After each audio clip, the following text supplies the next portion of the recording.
నాగాలాండ్ పర్యాటక ఉన్నత విద్యాశాఖ మంత్రి టెమ్జెన్ ఇమ్నా సోషల్ మీడియాలో చాలా పాపులర్. ఫన్నీగా, సెటైరికల్ గా ఉండే పోస్టులను షేర్ చేసే టెమ్జెన్ ఇమ్నాను చాలా మంది ఇష్టపడుతుంటారు.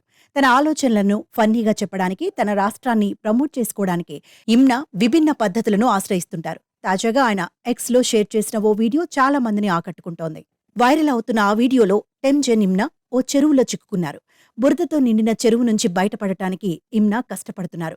ఒక వ్యక్తి అతన్ని వెనుక నుంచి తోస్తున్నాడు. మరో ఇద్దరు ముందు నుంచి లాగడానికి ప్రయత్నిస్తున్నారు. అయితే మంత్రి బురదలో జారిపోతున్నారు. కొన్ని ప్రయత్నాల తర్వాత ఇమ్నా చెరువు నుంచి బయటకు వచ్చి తనకు సహాయం చేసిన వ్యక్తులకు కృతజ్ఞతలు తెలిపారు. కారును కొనుగోలు చేసే ముందు దాని NCAP రేటింగ్ను తనిఖీ చేయమని ప్రజలకు సూచించడానికి ఇమ్నా ఈ ఫన్నీ పోస్టును పంచుకున్నారు. ఇది JCBK పరీక్ష అని ఇమ్నా కామెంట్ చేశారు. ఈ వైరల్ వీడియోను ఇప్పటివరకు 2.1 లక్షల మందికి పైగా వీక్షించారు. 12,000 మందికి పైగా లైక్ చేశారు. ఈ వీడియోపై నెటిజన్లు తమదైన శైలిలో స్పందిస్తున్నారు.